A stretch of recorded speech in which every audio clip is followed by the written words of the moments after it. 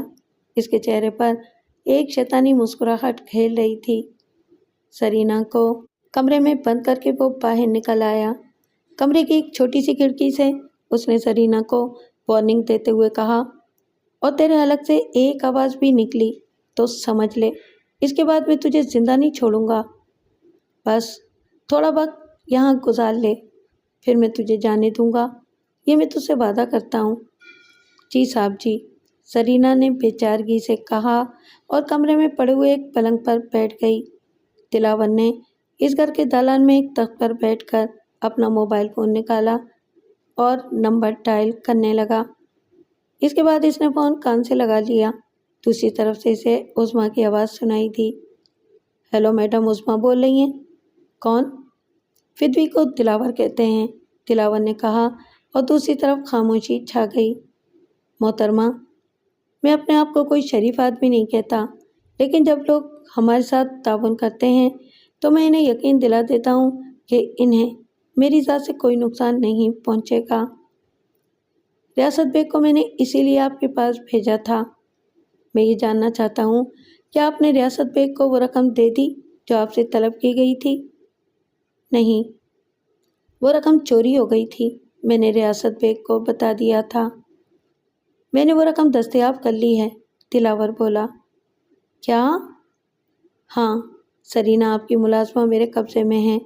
وہ جب باہر سودا سلف لینے گئی تھی تو میں نے اسے اغوا کر لیا تھا۔ عظمیٰ کے حلق سے ایک خوف بھری آواز نکل گئی تھی۔ محترمہ عظمیٰ، آپ براہ کرم مجھ سے تعاون کیجیے، مجھے آپ کا وہ لاکٹ بھی دستیاب ہو چکا ہے جو اس وقت آپ کے گلے سے گر پڑا تھا جب آپ تنویر خان کی لاش اپنے گھر کے کمپاؤنڈ سے اٹھا رہی تھیں۔ آپ دیکھیے کہ میرے پاس آپ کے خلاف کتنا مواد موجود ہے۔ چلیے، آپ اپنی بیٹی کے ان خطوط کو نظر انداز کر بھی دیتی ہیں تو کم از کم تنویر خان کے قتل کو تو نظر انداز نہیں کریں گی نا، جو آپ نے اپنے ہاتھوں سے کیا ہے۔ میں نے کوئی، عظمیٰ نے ادھورا جملہ کہا۔ دلاور ہنسنے لگا، پھر بولا، میں جانتا ہوں کہ ایسے حالات میں کمزور سے کمزور شخص اس طرح کا کام کر سکتا ہے۔ خیر، میں آپ سے ایک باعزت سودے بازی کرنا چاہتا ہوں۔ دیکھو دلاور، میں تمہیں یقین دلاتی ہوں کہ میرے پاس پیسے نہیں ہیں۔ وہ پیسے آپ سے میں نے عرض کیا نا کہ تقریباً میرے پاس ہی ہیں، سمجھیں۔ 1 منٹ رکیے، میں آپ کی سرینا سے بات کراتا ہوں، دلاور نے کہا اور ایک بار پھر اٹھ کر وہ اس کھڑکی کے قریب آ گیا۔ سرینا بدستور پلنگ پر بیٹھی ہوئی تھی۔ اس نے اشارے سے اسے اپنے پاس بلایا اور کہا، لو سرینا، اپنی مالکن سے بات کرو۔ سرینا نے بھرائی ہوئی آواز میں کہا، بیگم صاحب، مجھے اس بندے نے اپنے قابو میں کر لیا ہے۔ بیگم صاحب، یہ لاؤ۔ دلاور نے ہاتھ بڑھایا اور سرینا نے فون اس کے ہاتھ میں دے دیا۔ وہ عظمیٰ سے مخاطب ہوا، جی میڈم، آپ کو کم از کم اس بات پر یقین تو آ گیا کہ آپ کی ملازمہ اس وقت میرے پاس ہے اور بہت سے انکشافات بھی ہوئے ہیں۔ میں اپنے دوست کے قتل کا مقدمہ آپ پر دائر کر دوں گا اور وہ خطوط عدالت میں پیش کر کے اس سے انصاف مانگوں گا۔ آپ ذرا سوچئے کہ اس کے بعد آپ کیا کریں گی؟ دلاور تمہیں خدا کا واسطہ ایسا نہ کرنا۔ کون کر رہا ہے ایسا؟ میں تو آپ سے ایک باعزت سودے بازی کرنا چاہتا ہوں۔ آپ براہ کرم مجھ سے ملاقات کر لیجئے۔ آپ آئیے تو صحیح میرے پاس۔ دوسری طرف تھوڑی دیر تک خاموشی طاری رہی، پھر عظمیٰ کی آواز ابھری، میں کہاں تم سے مل سکتی ہوں دلاور؟ ظاہر ہے میں آپ کو وہ پتہ نہیں بتا سکتا جہاں اس وقت میں اور آپ کی ملازمہ زرینہ موجود ہیں۔ ہاں ایسا کر سکتے ہیں کہ میں آپ کو ایک پتہ بتائے دیتا ہوں، وہاں سے میں آپ کو پک کر لوں گا اور اس جگہ لے آؤں گا جہاں میں اس وقت موجود ہوں۔ میں تیار ہوں، عظمیٰ نے کہا، اور دلاور اسے اس وقت وغیرہ کے بارے میں بتانے لگا، اور اس کے بعد اس نے موبائل فون بند کر دیا۔ اس کے ہونٹوں پر ایک انتہائی مکروہ شیطانی مسکراہٹ تھی۔ کچھ دیر تک وہ اسی طرح مسکراتا رہا، پھر اس نے زرینہ کی طرف دیکھا اور کہا، مالکن تجھے کیا دیتی تھی؟ بس جی تھوڑی سی تنخواہ، روٹی اور کپڑا۔ اب اگر میں تجھے 10,000 روپے مہینہ دوں، گھومنے پھرنے کے لیے گاڑی، رہنے کے لیے بہت اچھا گھر، تو کیا تو میرے ساتھ رہنا پسند کرے گی؟ صاحب جی ہم تو نوکری کرتے ہیں، جہاں بھی مل جائے۔ ٹھیک ہے، تیری مال کا اس وقت میری مٹھی میں ہے، اگر تو نے میرے ساتھ مل کر کام کیا تو بھی اس برے وقت کا انتقام لے سکتی ہے جو تجھ پر پیش آیا ہے۔ ٹھیک ہے صاحب جی، اگر ایسا ہے تو ہم آپ کا ساتھ دیں گے، زرینہ نے کہا، اور دلاور آہستہ آہستہ اسے کچھ سمجھانے لگا۔ زرینہ صحیح طور پر نمک حرام تھی، جس کا اظہار اس نے برملا کر دیا تھا۔ بہرحال دلاور کافی دیر تک اپنا کام کرتا رہا تھا اور اس نے اپنی شیطانی فطرت کی تکمیل کے لیے بھرپور انتظامات کر لیے تھے۔ اس کے بعد وہ زرینہ کو اس کمرے میں بند کر کے گھر سے نکل آیا تھا۔ عظمیٰ اس جگہ پہنچ گئی جہاں دلاور نے اس سے ملنے کا وعدہ کیا تھا۔ ریاست بیگ کا کہیں پتہ نہیں تھا۔ عظمیٰ نے 2-3 بار اس کے بارے میں سوچا بھی تھا، لیکن پھر یہ سوچ کر خاموش ہو گئی تھی کہ برے لوگ آخرکار برے ہی ہوتے ہیں۔ وہ اپنی کار میں بیٹھی ادھر ادھر نگاہیں دوڑا رہی تھی کہ اچانک عقب نما آئینے میں اسے دلاور کا چہرہ نظر آیا۔ دلاور بڑے جارحانہ انداز میں ڈرائیونگ سیٹ کے برابر کا دروازہ کھول کر اندر بیٹھ گیا، پھر اس نے کہا، چلیے محترمہ، میں آپ کو اغوا کر کے نہیں لے جا رہا، بلکہ میں آپ سے ٹھوس اور آخری گفتگو کرنا چاہتا ہوں، پلیز چلیے۔ عظمیٰ کچھ لمحے سوچتی رہی، اس کے بعد اس نے اپنی ہمت جمع کی اور کار آگے بڑھا دی۔ دلاور اسے گائیڈ کرتا رہا اور تھوڑی دیر کے بعد وہ اس گھر میں داخل ہو گئے جہاں زرینہ موجود تھی۔ عظمیٰ کو ایک عجیب سی وحشت کا احساس ہو رہا تھا۔ دلاور اسے ساتھ لیے ہوئے اس کمرے میں آ گیا جہاں زرینہ موجود تھی۔ زرینہ کے چہرے پر طنز کے آثار پھیل گئے۔ اس نے کہا، بیگم جی اپنی مرضی سے نہیں آئی ہوں یہاں، بلکہ لائی گئی ہوں، لیکن اب محسوس کر رہی ہوں کہ آپ بڑے لوگ بڑی آسانی سے وہ سب کچھ کر لیتے ہو جو دوسرے یعنی ہم جیسے چھوٹے لوگ نہیں کر سکتے۔ ہاں زرینہ تم ٹھیک کہتی ہو، مجھے ساری تفصیلات معلوم ہو چکی ہیں۔ ریاست میں ایک بیوقوف آدمی تھا جو آپ کے حسن کے جال میں پھنس گیا۔ بات یہ ہے کہ یہ صرف کاروبار ہے اور اس کاروبار میں ہم جس طرح بھی ممکن ہو سکتا ہے اپنے شکار کو جکڑتے ہیں۔ مجھے اندازہ ہے کہ آپ مجھے پیسے دینے میں بہت گریز کر رہی ہیں، حالانکہ آپ کے پاس زیورات بھی ہوں گے۔ آپ کے شوہر منصور کے بارے میں بھی مجھے تفصیلات کا پتہ چل چکا ہے۔ اس قدر معمولی آدمی بھی نہیں ہے وہ کہ 50,000 روپے بھی مہیا نہ کر سکیں، لیکن بہرحال انسان کی اپنی سوچ ہوتی ہے۔ محترمہ اصل میں آپ سے مسلسل رابطہ چاہتا ہوں، کچھ اس طرح کہ مستقل کلائنٹ بھی ہونے چاہیے جو کام آتے رہیں۔ کبھی آپ سے کوئی بڑی رقم نہیں مانگوں گا، بس چھوٹی چھوٹی رقم جو میرا خرچ چلاتی رہے۔ میں ریاست بیگ کی طرح بے وقوف نہیں ہوں جو آپ کے حسن کے جال میں گرفتار ہو کر سب کچھ بھول جائے۔ خیر میرا مطلب صرف اتنا سا ہے کہ اب آپ کو تھوڑا سا وقت میرے ساتھ گزارنا ہوگا، اس عالم میں کہ بعد میں آپ میرے لیے وہ سب کچھ کر سکیں جس کی مجھے خواہش ہو۔ زرینہ میری مددگار ہوگی، کیا سمجھی؟ کیا آپ مجھ سے تعاون کریں گی؟ عظمیٰ کے پورے بدن کا لہو خشک ہو گیا۔ دلاور کے الفاظ پوری طرح سمجھ میں آ رہے تھے۔ اس نے وحشت زدہ نگاہوں سے چاروں طرف دیکھا، لیکن اسے اندازہ ہوا کہ فرار کا کوئی راستہ نہیں ہے۔ اس نے وحشت زدہ انداز میں کہا، دلاور، میں جان دے دوں گی، لیکن اگر آپ جان دے دیں گی تو میں اس عمل کو اپنے ان نقصانات میں شامل کر لوں گا جو اکثر مجھے ہوتے رہتے ہیں۔ دلاور نے اس کی جانب قدم بڑھاتے ہوئے کہا، دیکھو، یہ سب کچھ دیکھو۔ عظمیٰ پیچھے ہٹتی ہوئی دیوار سے جا لگی، لیکن اسی وقت کچھ ہلکی ہلکی آہٹیں سنائی دیں۔ وہ کھڑکی جو اس کمرے میں تھی اور جس میں سلاخیں لگی ہوئی تھیں، وہاں کوئی نظر آیا تھا۔ یہ ریاست بیگ تھا۔ ریاست بیگ نے کہا، دلاور، میں واقعی اس معیار کا انسان نہیں ہوں جیسے کہ تم ہو۔ میں نے جرم نہیں کیا تھا۔ نشاط نے مجھے جرم پر مجبور کر دیا تھا، اور اس کے بعد تم لوگوں کے ساتھ میں نے جو کچھ کیا، میرا ضمیر اسے کبھی مطمئن نہیں تھا۔ آج اپنے ضمیر کے اطمینان کے لیے کچھ کرنا چاہتا ہوں۔ پیچھے ہٹ جاؤ دلاور، عظمیٰ سے میں محبت کرنے لگا ہوں۔